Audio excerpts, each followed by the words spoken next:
Welcome to WP-Tonic, episode 190. Today, we've got the posse assembled to talk learning management systems in WordPress. Before we get into today's show, let's introduce the panel, and we'll start with our guest, Chris. How you doing? Very good. Tell us a little bit about yourself, Chris. Let's see. I'm a passionate online course creator myself. I'm the CEO of a company called Codebox. We make a product called Lifter LMS, which is a WordPress LMS plugin. It's a freemium model. It's free on the repo, but we have add-ons that you can add to it to make it more powerful. But I'm just a guy who's super passionate about learning. I have 2 little girls. I love seeing them learn, and I love helping education entrepreneurs and give them the tools they need to find success and to launch projects online in an easy way. That's what I'm all about. Excellent. And then we also have our longtime friend, Kim. Hi, I'm Kim Shivler, and I've been a technologist and an instructor for over 20 years. I currently focus on teaching entrepreneurs how to build educationally sound online courses and then use those to make their sales come easier. Awesome. And then riding shotgun, we've got Sally. Good morning, everybody, or whatever time it is when you watch this. I'm Sally Getch, the organizer of the East Bay WordPress meetup and the owner of WP Fangirl, which is a WordPress consultancy. Awesome. And then we've got my beloved co-host, Jonathan. Oh, thanks, John. My name is Jonathan Dinwood, and I'm the founder of WP-Tonic. We're a WordPress agency, but we also do maintenance and support for a number of clients. We're your trusted partner, aren't we, John? Trusted as can be. My name's John Locke. My business is Lockdown Design, and who I help is medium-sized businesses with custom WordPress development and SEO so they can take control of their business. And before we get into today's main topic of learning management systems, we have a couple quick news stories in WordPress. One is a 10-up release WP Docker, which is open source configurations for local WordPress development. We were talking about WordPress, local WordPress development just a couple episodes ago. Thoughts on this, Chris? Do you use Docker for local development at all? I don't, but my business partner, I'm not sure if he uses it or not, but he does the local development stuff. So I actually don't do any local development personally. Oh, there you go. Yeah. Kim, thoughts on this?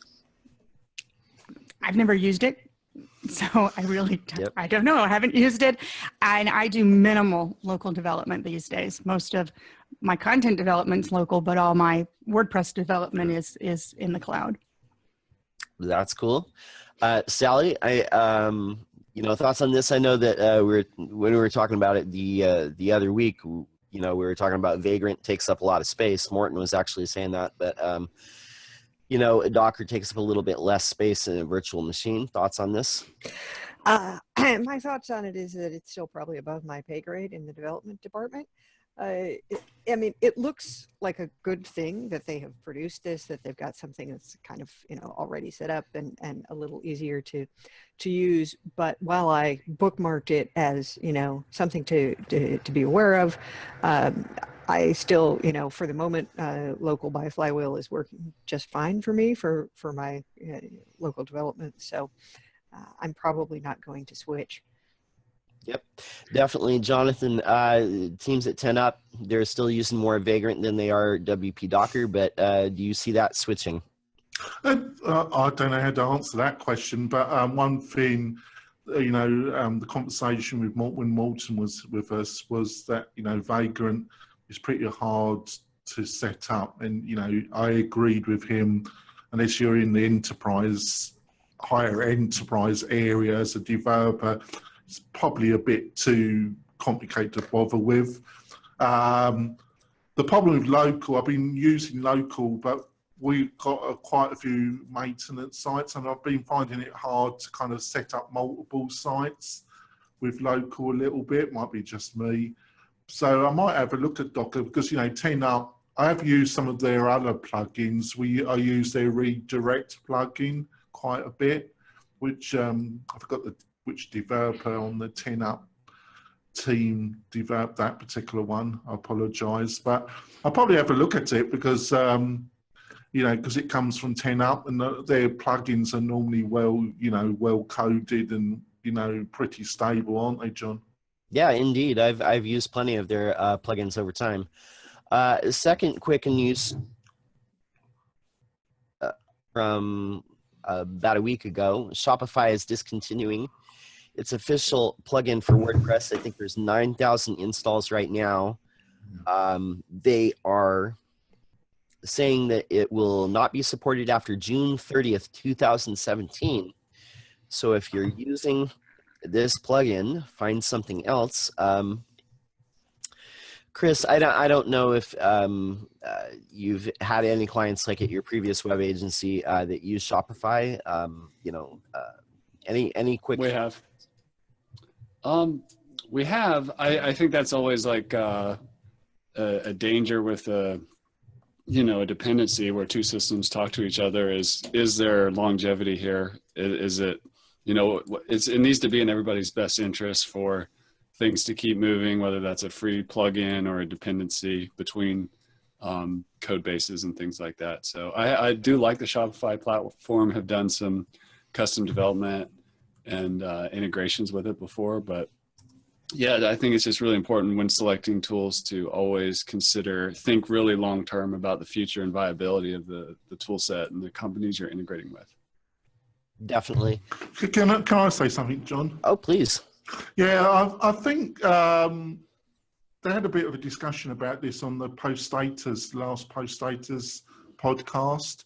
And I think one thing they didn't say in that particular discussion is that I wasn't that surprised that Shopify did this. It's quite evident in the near future that WordPress.com, you know, it's in the public domain, and they've been working on it very extensively, is that WordPress.com are going to be producing their own hosted e-commerce system based on WooCommerce, when they're going to, you know, basically be in really strong direct competition with Shopify. Obviously, Shopify, you know this, and why would you promote ease of integration with somebody that's going to, in the near future, become a major competitor of yours? No, and that's an excellent point. You know, the reason that they stated is they're moving toward an embeddable buy button. And so basically there's like, we're not going to maintain this plugin because we just want you to use this other thing. Maybe that's for purposes of tracking. Maybe it's just they're moving on to a different way of generating it, different scripts or something like that. Kim, any thoughts on this, or any thoughts at all on, you know, keeping up with plugins that end up deprecated? Well, I don't have anybody right now on Shopify. It's been a long time for me on that, but I absolutely agree with what Chris was saying. It's something you've got to consider when you're looking at adopting an integration and what it's going to take. If you're someone who's really depending on that right now, you've got to be figuring out, okay, am I going to fork this or take this and do something else with it, or change everything? So it's a big decision. I think sometimes in the WordPress community in particular, people I work with don't take that long-term view when they're looking at plugins. It's just, oh, there's a plugin for that, pop it in. And we see the ramifications sometimes later on. That's an excellent point, and I want to follow that up with, you know, asking Sally, do you know, when it comes to plugins that sometimes deprecate or fall out of being maintained, do you have a plan for like notifying like clients of that, or, you know, what's your position? I do not have. I wish I had anything like so organized as a process for doing such things. But usually what happens is that there will be something that, you know, I installed some time ago on a client site that I haven't done much with, and suddenly it will stop working, and they will notify me, and I'll have to kind of look into it. And and see, does this just need an update? Is it a situation where things have changed with the update and it needs to be replaced? I mean, the good news is there is almost always another plugin that does whatever it is. And so very often it's not, catastrophic if something is discontinued. I think the situation with the Shopify plugin is a little bit different because of that integration aspect. And, I asked, and we were discussing this post a little bit in the panel Slack channel, and I asked whether this might be on account of the issue of automatic buying WooCommerce and that being more competitive with Shopify. And Morton pointed out that basically that if that was the issue, Shopify would want to improve its plugin and push it harder and get it out there. Now, whether the plugin directory would then accept that, I'm not sure, except that the plugin directory is not a WordPress.com thing. That would presumably be an issue where WordPress.com would decide that yes or no, they will, let people use Shopify on their WordPress.com sites. But that, Shopify is making decisions for its, for its own reasons about where it's going and what it's trying to push people to do. I'm not very fond of using, embed codes in WordPress versus, having a no embed option or something like that. I think that people who already have Shopify stores are probably going to stick with them as long as they serve their purpose. But the last time I looked at Shopify, and I only really worked on a Shopify site once, that was enough. It was strictly aimed at setting up a store and not at doing a bunch of other things also. So that, although there may be, increasing competition between Shopify and WordPress.com, unless Shopify wants to also become, the blogging platform and the website platform and the other things that it probably would not be well advised to try to include. I don't know that that's really a direct competition, but for whatever reason, they didn't feel like maintaining it anymore.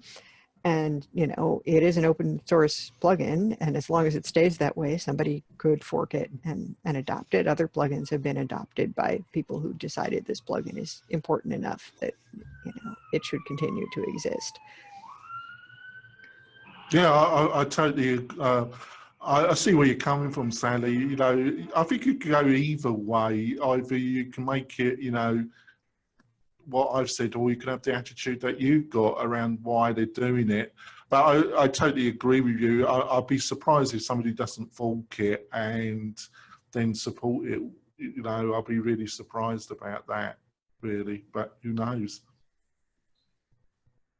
No, definitely. So we'll see what happens. I think we're going to jump into our main topic, and I want to start by asking Chris first, and then Kim. What is a LMS, and what is different between that, and what is the actual definition of a learning management system?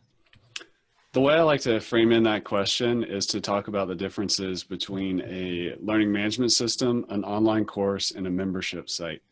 And those pieces of those are better fits for different projects, or you may have kind of a hybrid of both. But I like to start with saying that what's happening in the WordPress LMS space right now is more of a evolution beyond the simple membership site where there's a paywall and lockdown content.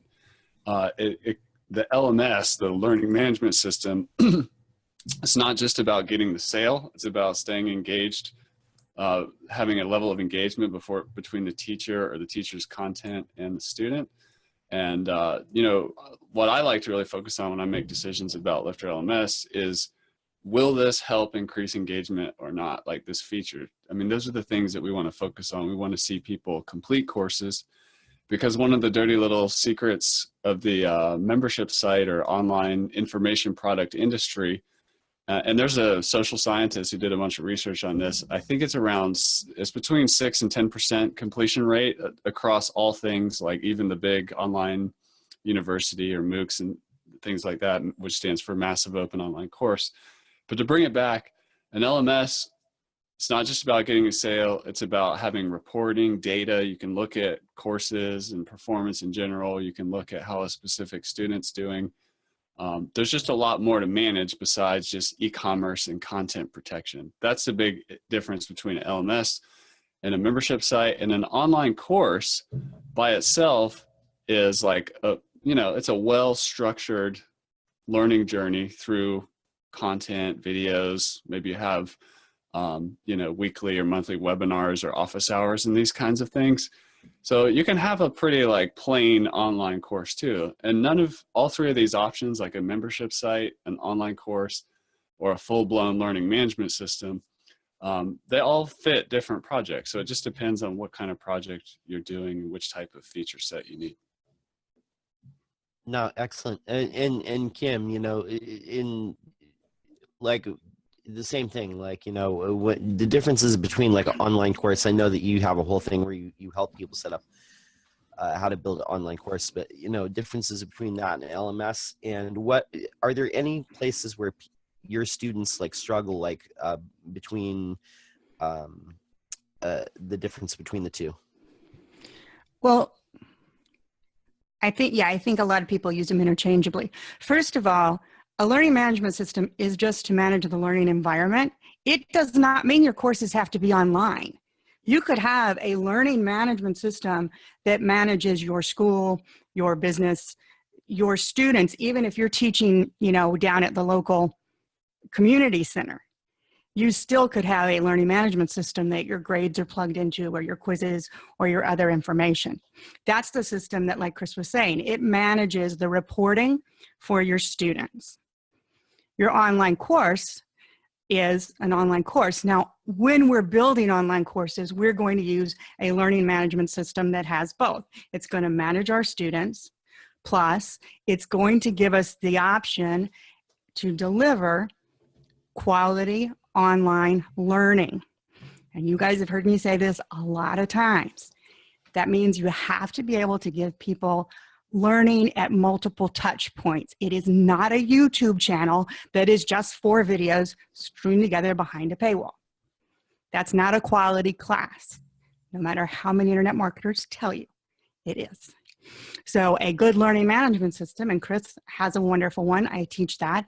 It gives you options for, you've got the video, you've got the text, you've got quizzes to touch base with your students.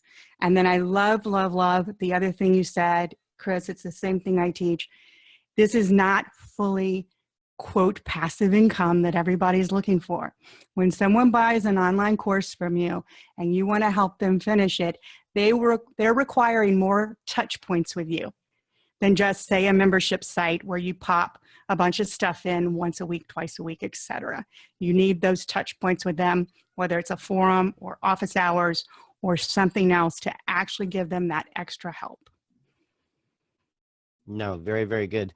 One thing that I want to ask Chris, and then I want to see if Jonathan and Sally have questions for you guys as well. When it comes to planning like the material for a course, how much like goes into that? A lot more than most people think.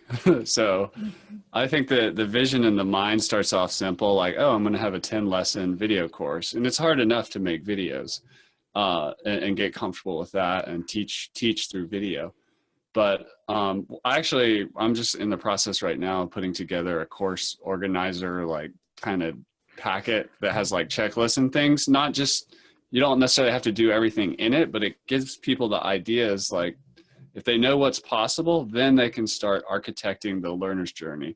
So the very first step in terms of staying organized, I would say, is you need to figure out what kind of course you have. Or how are you going to teach? And there's 3 main kinds that I talk about. One is called the resource course. This is the most dangerous in terms of a new course creator. Let's say we're going to make a course about using WordPress. you could literally just keep stuffing resources and training videos in there to the point that nobody will ever finish the course. But there is a place for a resource course, kind of like I can just pick stuff off the shelf as I need it, kind of like a training library. Then there's the process course, which is I'm a big fan of, which has a clear starting point, clear end point, step by step. Like this is how to build your first WordPress website in a weekend. That would be a learner process. Then what we have is what I call behavior change courses. So if you're trying to become a morning person or give up coffee, I'm going to take you through some training that's going to help you do that. Some of it may be a little bit step by step, but some of it not necessarily. And then, then there's like actually a fourth kind, which I call the hybrid model, which is actually my favorite. And it kind of includes all those or some of those. So once you know what type of course you're going to make, then you need to design the layout of the curriculum. What's the course name? What are the sections? What are the lessons? And then you need to come up with an engagement strategy. What are you going to do? Do you want to do gamification and have achievements? What are those going to look like? What's the theme going to be? Are you going to do certification? What's that? How are you going to do that? At Lifter, we have something called email engagements, where at certain touch points or behaviors in the learning, like completing a specific lesson or passing or failing a quiz, certain emails can go out. So you need to conceptually design that. And then, basically you just need a giant whiteboard or something to like just throw all your ideas out there, especially if you're not a classically trained teacher. And then it's about taking things away. Like you don't need to send an email when somebody completes every single lesson. So where's the highest value point? And then I'm going to give you one more. I could keep going because I talk about this stuff for hours, but the last one would just be around pricing. And the reason why this is important is I believe in value-based pricing. So you need to get really clear on the value proposition. So if you are going to do what I would consider real education online, you need to have a feedback loop. You need to have a mechanism for the student to engage with you as a leader, even if it's in a group context, either by email support or webinar, one-on-one meetings, live event, whatever it is. And that's where the real value comes in, because we're not all just automatons who are created exactly the same way, learn the same way, have the same resources, and are going to struggle at the exact same touch points. So once you introduce that feedback loop and you start addressing that directly, then you have something that's really valuable, and your completion rates are going to go up. And, by thinking about pricing and how you're going to introduce that feedback and maybe build some community, even like private Facebook group, live event, whatever, then you're starting to get into a more valuable learning environment. So it takes a while to get it all organized, but those are the key areas I recommend focusing on. Nope, very good. John, Sally, jump in. Right. So, in my former life, I was a university instructor. Teaching is hard. And, this is one thing that many people will not realize. If it's not a matter of, okay, I've taught this course in a classroom for a long time, now I want to make it available online. They don't understand that the technology is not actually the hard part. That, the reason the technology is complex is because it's a complex job to design a class, put together the lessons, figure out how you're going to measure people's progress, and interact with them, and figuring out what balance of in-person and video and automation and whatever you're going to be able to set up. That's difficult. And so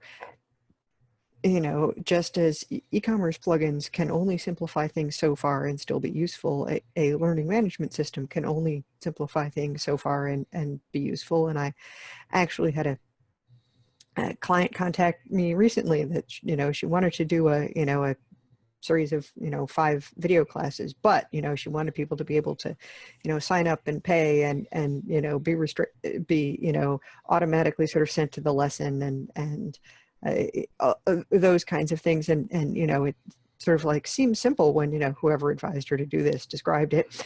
But it's not. There's actually a lot of things in there to consider.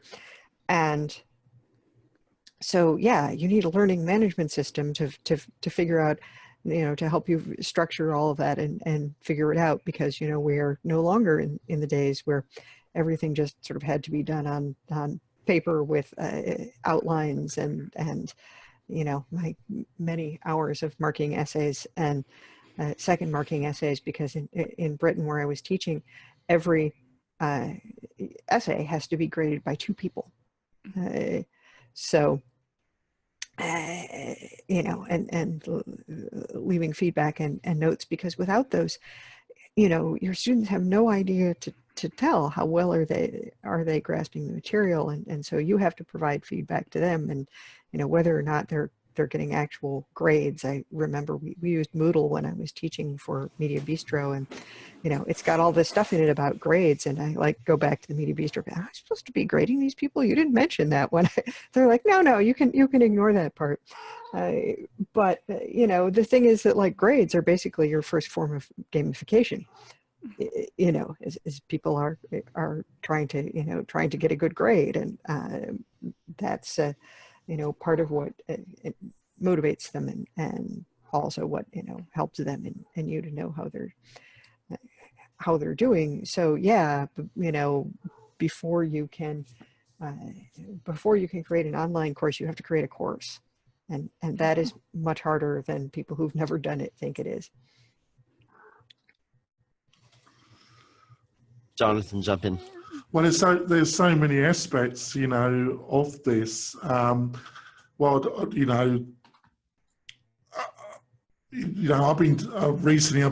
been taking some courses around Facebook, and I've paid up some money, and I've been on 2 courses, and what they have done is, you got the technology side. I noticed that both were utilizing WordPress as their platform. You got all the technology side, and what they have done is video plus some downloadable PDF resources. They link it to a Facebook private group as well, with some webinar elements, where you have where if you join the course, that you can speak to the founder on a monthly webinar. And then they normally offer some upgrade where they're going to have a boot camp, a 3 to 4 day boot camp as well. That seems to be the general path that a lot of marketers in marketing Facebook courses, which I've been looking at, are going down with different price points. But then you got the whole larger courses. What I'd be interested to ask Chris and Kim is, I see this as very light membership plugins, and what would they advise somebody that's looking to do this, but feel a bit overwhelmed by all the things that both of them discussed? What's a good starting point? What's a realistic starting point in general? Or is it very linked to what the person creating a course is looking to do? So it's too broad a question. Or is there a realistic starting point that you've got to get to be effective in 2017 with this? I would say just the main starting point that I recommend to people is to actually write the course sales page, because if you clarify your thinking about what your offer is and what you want to create and how valuable it is, it helps you.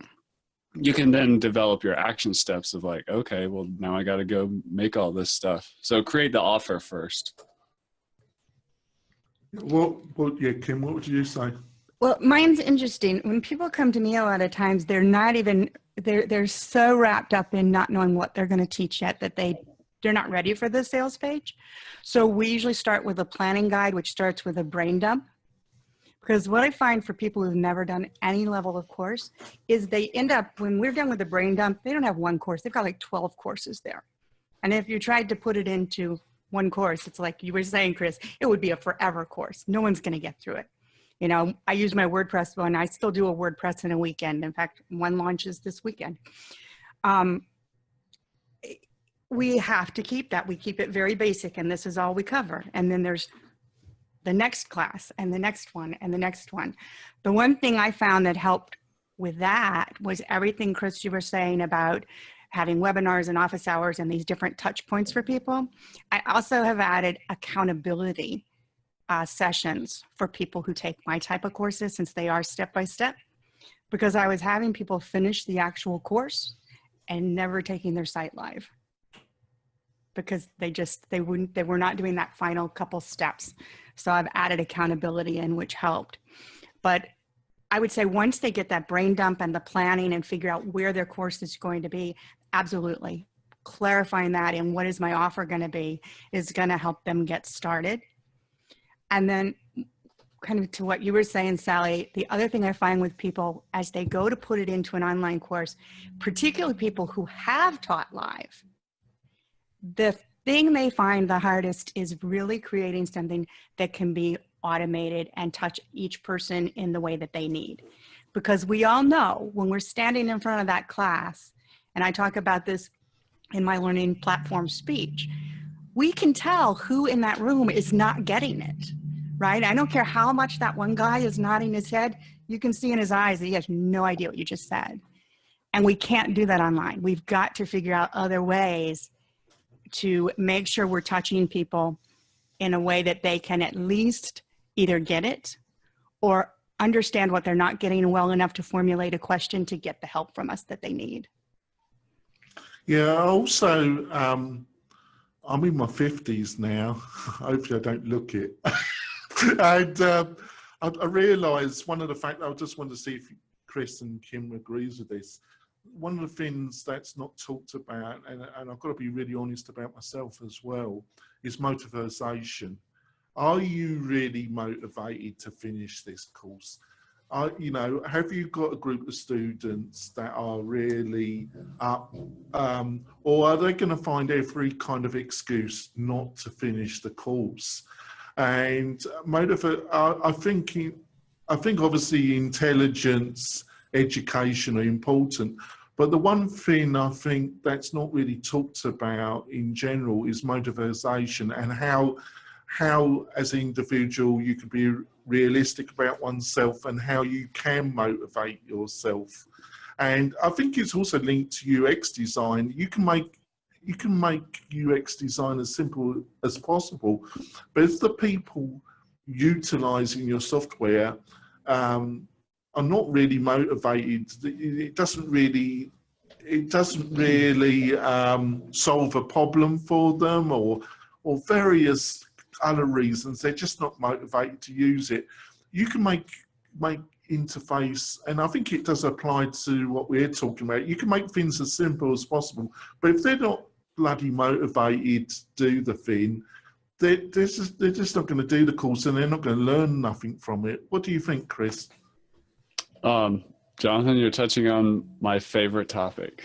So motivation is everything in terms of you know, sustainability and engagement with a platform. I actually prefer to spend way more conversation time around motivation and creating meaningful courses than gamification and how to make your software high converting and addicting or whatever. So in terms of motivation, there was some social science research, I think in the 90s. My friend Peter Felenius showed me about this. It's called self-determination theory, and there's three main drivers of motivation, which are autonomy, competence, and relatedness. Another way to say that in a learning context is leadership, learning, and community or team. And those things combined create meaning. And if something's meaningful, you don't have to try that hard. When you experience something meaningful in your life, whether it's in a learning context or not, then it's motivation is there. It's there. So what creates meaning and motivation has to do with if you put it in an online course or a membership site perspective, the way I like to think about this, and this is how I actually come up with features and product road mapping for Lifter LMS and like where are we going to go next, because there's a million places we can go. I actually look at this meaning and motivation question as the driver for features and functionality in service to those things. So the community or relatedness is an easy one, because if you look at your own life and think back to whenever you had some really exceptional learning experiences, even in the real world, not necessarily online, there's usually a social component or a team component. And when you learn in pairs, you know, not everybody hears the same thing, or, you know, you process together like what's going on. And you can look at an organization like the Navy SEALs or some kind of elite sports team or training community, and you'll start to see these similarities of this group that's in the learning environment. So a lot of online courses and membership sites actually feel like a ghost town. So you're totally missing that. I mean, you might have a forum or a Facebook group, which is a good step, but how do you create that community? And then the learning piece, or the competence, the driver of motivation for mastery and competence in a subject area or a skill set or resolving some kind of problem in your life. The course has to deliver that. It needs to be mapped to reality, to the real world. If you promise in your course that someone's going to build a website in a weekend, they need to do it, and it needs to map to that. And a lot of marketing doesn't always map to the real world result. So that's, real learning is it's not about idea. It's not just about the ideas or what we would call literacy. It's also about fluency and the ability to implement and map those ideas to the real world. And I go on and on about that one, but just to move on, the other one is autonomy or leadership. So that means empowering, like, teachers who are teaching online. They need to really be able to step in and lead, not just like recycle content that they've heard before, whatever, but really step into that leadership role. But even more important than that is the ability for the student to step into a leadership role, which is somewhat counterintuitive in the way that we've been classically trained in education to kind of sit in the chair, receive information, and then report back on the test. That's not necessarily empowering autonomy or leadership. Whereas, like, if you teach somebody how to build their own website and then they can start their own WordPress freelance agency and stuff like that, that's a pretty powerful, that's kind of speaks to that leadership potential. So those three things, leadership, learning, and community, are kind of the secret sauce to motivation, which under that is actually meaning, or what feels meaningful in life. What do you think, Kim? I agree, and I would throw in there that is absolutely even more critical when you're dealing with adult learners, which most of us are, because as we all do have different learning styles, how hardwired that is on whether it's truly a style or a preference is argued by educators all the time, but we know the preferences are at least there. But for adult learners, it's even more that discovery piece, which I think kind of, to me, ties into the leadership part you were talking about, Chris. Really, it definitely comes together and is something we need to make sure we're doing. And yes, when someone can take, and we do build their website in a weekend, I would tell them, though, after that weekend, they are not ready to open their own web consultancy yet, please. Because there's still a lot to learn. But yeah, they can be down that path. And so yeah, I would say that the leadership piece, and that is where some of these other community pieces, like building an active membership group as part of it, and you're right, we don't want the ghost towns. But if we've got an active membership group who are playing in the forums, sharing with each other. I get that a lot with some of my students, sharing their own, here's what I did with my theme, look at this, that kind of thing, and they get excited with each other. Then we have a better learning situation going on. Something in the last few questions that just striking me, like a lot of the motivation behind people taking an online course, going through some sort of learning thing. It's a very like Maslow's hierarchy of needs. They want to get to like some sort of goal where they're empowering themselves or getting some sort of self-actualization. Something that I wanted to ask Kim before I kick it over to Sally is when it comes to setting up an individual course, something you guys were talking about previously is you can make a course where it's like, say like Master WordPress, and it could be like forever. But how do you determine, or, you know, how do you teach your students to determine like how long a course should be, and how do they determine the goals of what the student should be able to do like once they've completed each course? Because I think there is like a lot of sense of accomplishment, like once you've gone through something and you understand a concept and you can integrate it into your own reality. So how do you basically like, how do you determine like what the length of each course segment and like what should be the end goal that the students should be able to do at the end?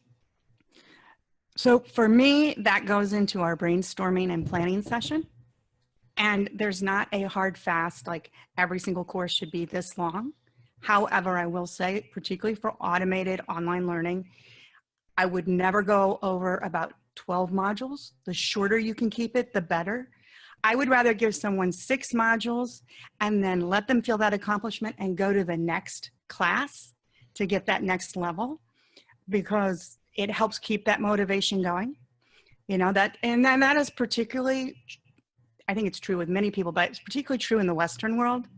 You know, it's why when you take martial arts, we have lots of belts to go through, much more so in more American-based martial arts than if you actually studied in Asia with somebody.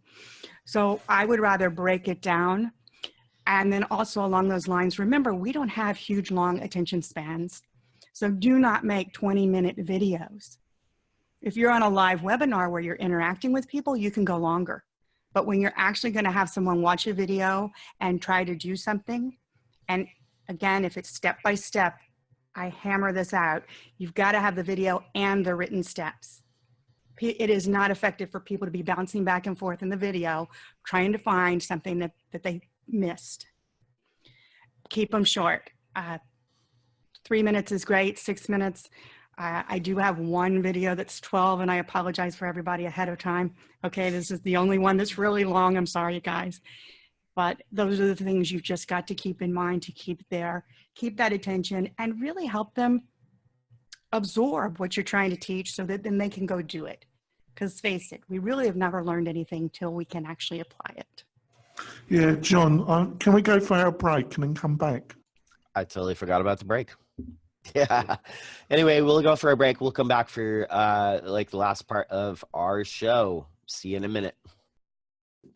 We're coming back from the break, and we're talking with Chris Badgett and Kim Shivler, and also the rest of our panel, Sally Getch and myself and Jonathan, about learning management systems. And I wanted to see, Sally, if you had a question for either Kim or Chris.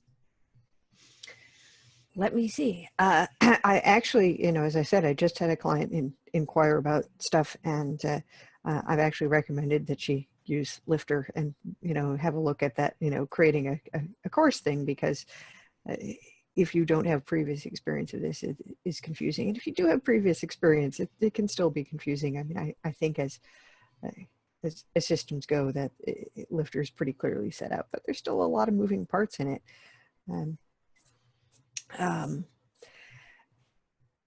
And you know, there was a question about sort of how much to include in a class, and often that requires a little trial and error of going through your class a few times to see, like, okay, so I thought we were going to get this far, but in the semester we only actually got that far, and maybe we need to trim this down. And Media Bistro wanted me to do, you know, introductory WordPress in 4 sessions, which meant, you know, 4 sets of videos that cumulatively made up about an hour, and 4 online sessions with my students. And I'm like, this is not enough. So, you know, the next time we made it 6 weeks, but it's just, you know, it's like, how much can you actually get through and expect people to work their way through in a particular span of time. And, you know, it's going to be less than you think, because if you developed any degree of expertise.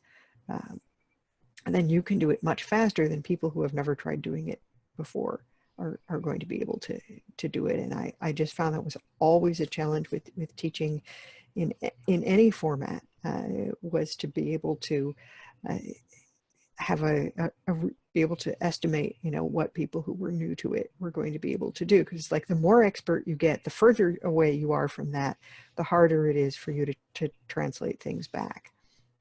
Yeah, can I respond, John? I just want to, I think Sandy's put a good point, but I'd like to ask Chris and Kim. I think, like in a lot of things, there's a duality here.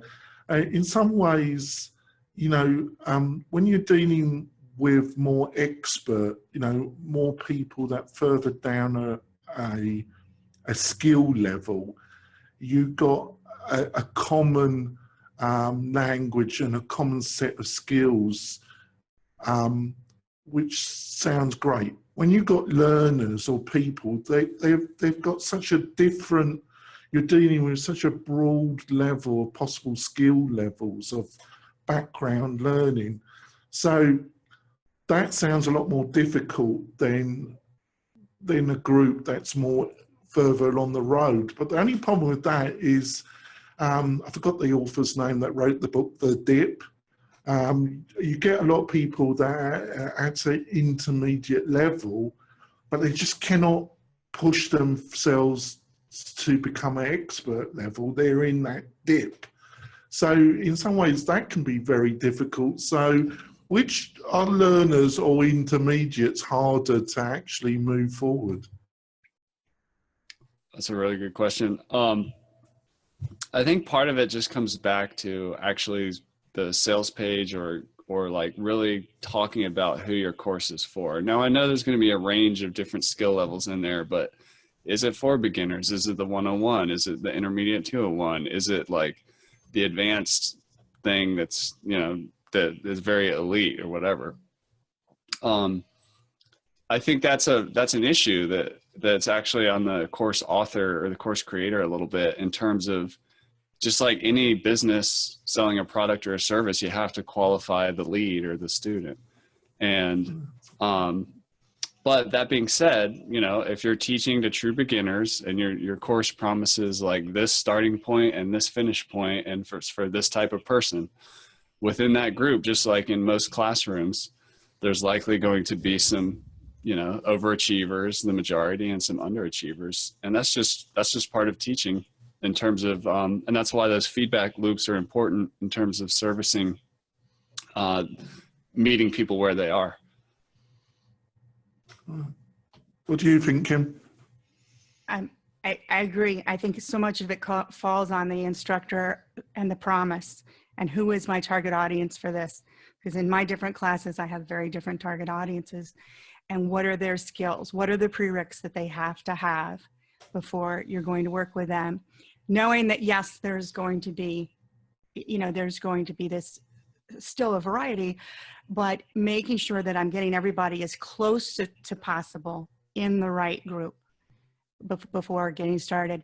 The other thing you have to be able to come to grips with as an instructor, and this one is one I think is harder for people that aren't classically trained instructors, is making sure that while you are the expert, you still have the ability to break it down to a level that, if you're going to promise beginner training, like, we've talked about my 70-year-olds before that I have teaching them WordPress, and these are not techie people, I have to be able to explain it to a 5-year-old or a 70-year-old.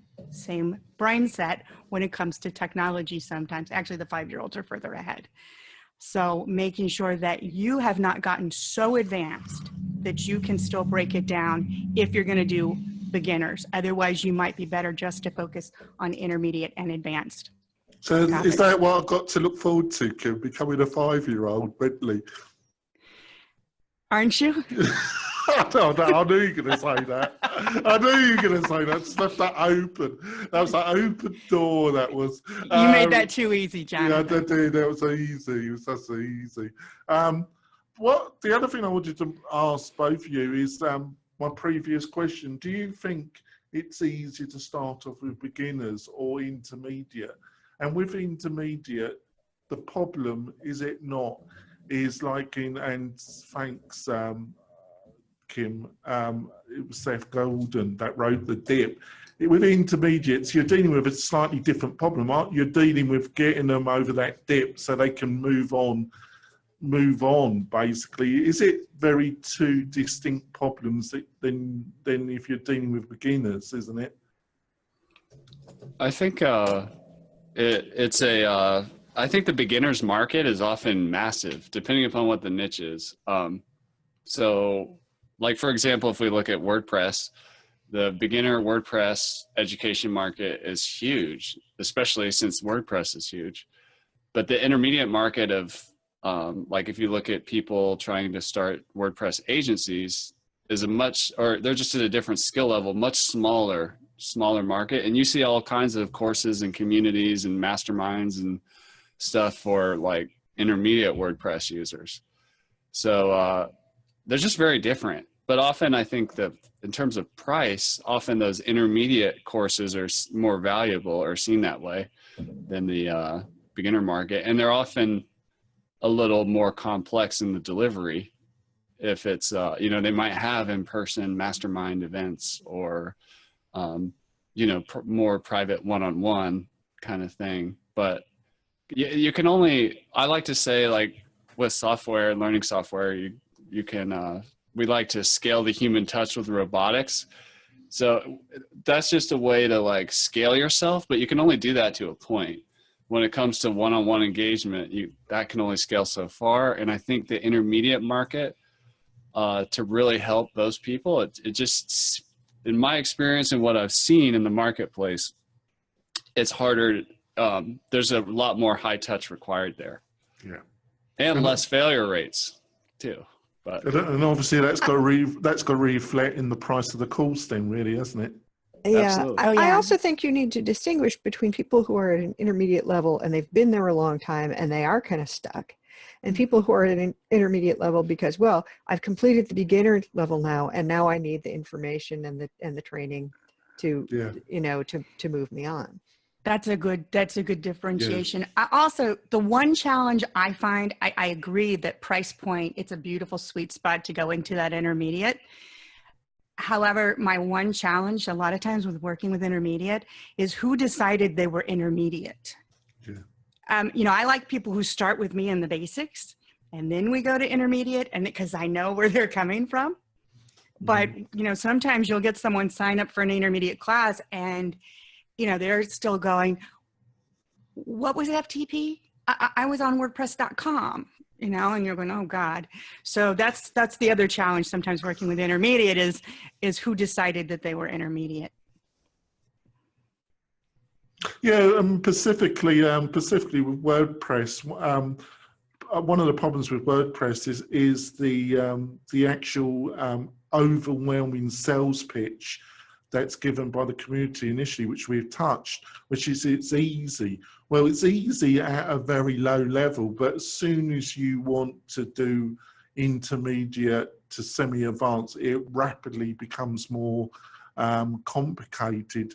Do you think that's just something to do with WordPress, or is that a general thing that you observe in learning in general? In technology, I see it broad, not just WordPress. Yes, we've talked about in the WordPress community it's so simple issues.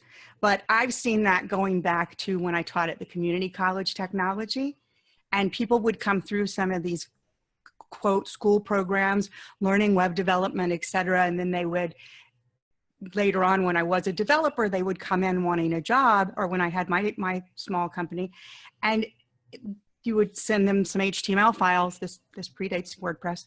And they're like, no, where's that online thing I go on? And, it was all the early builders that they were using in the schools, as opposed to actually learning HTML and CSS and some of that. So I've seen that kind of across the board. I've also seen it with desktop applications back in the day when I used to teach Word and WordPerfect and all those kind of things, people would come in, or they would take something basic and then they would come in and apply for a job that was maybe heavy macro related. And they had no earthly idea what it was. So that was just my experiences across the board in the tech industry. All right. I just want to note one point on qualifying the student or most in-person schools have an application process, but in the online world, it's just like, did you pull out the credit card and buy it? Right. So like, some of that does fall on the teacher to like qualify, make sure that the student's a good fit. All right. What do you think, John? Do you think we should wrap this up? Yeah, I think so. I think it's been a very educational episode, and definitely I want to let everybody let us know where they can find them. Chris, if people want to find out more about you, about Lifter LMS, how did they get a hold of you? The best place to go is just to lifterlms.com. There's a demo there, and recently we rolled out a $1 trial, so you get a temporary website for a week with all the bells and whistles added on. Everything's already pre-built content, so that's a great way to try things out. I also have a podcast for online course creators and membership site owners called LMS Cast. You can just go to lmscast.com to find that, and I'm at Chris Badgett on Twitter. Excellent, cool. Everybody subscribe to that podcast as well. Give it a good review. Kim, how do we find you? You can find me at howtobuildanonlinecourse.com or on Twitter at Kim Shivler. Those are the easiest ways. Excellent. Sally, how do we find you? You can go to WPFangirl.com to find my business website. And I am at Sally Getch on Twitter and many other places. If you can spell my name, you can find me. I'm unique in Google. And Jonathan, how do we get a hold of you? Oh, but before, just to confirm what John says, Chris's podcast is great. Go and subscribe to it if you're into educational, looking to plan something in the educational sector online. I think you get a lot of value by listening to Chris's podcast. And how to get hold of me. But it's quite easy on Twitter. I'm reasonably active on Twitter and Facebook. Twitter at Jonathan Denwood, or friend me on Facebook, or join the WP-Tonic page. Or you can email me at jonathan@wp-tonic.com with any questions. We love feedback about the show. We don't get enough of it. I would love to get more feedback from the listeners about what you want us to produce for you. We're here to provide value to you. And also subscribe to iTunes. It does really help. But I think also the feedback really matters, doesn't it, John? Yeah, definitely. Let us know what you like, and let us know what you'd like to see us discuss more of. And we'll follow your suggestions for sure. Yeah. If you want to get a hold of me, you can find me at my website, which is lockdowndesign.com. You can also follow me on Twitter, lockdown_, and my Facebook page is just Lockdown Design. For the WP Tonic posse in effect, we want to say peace out and get your dose.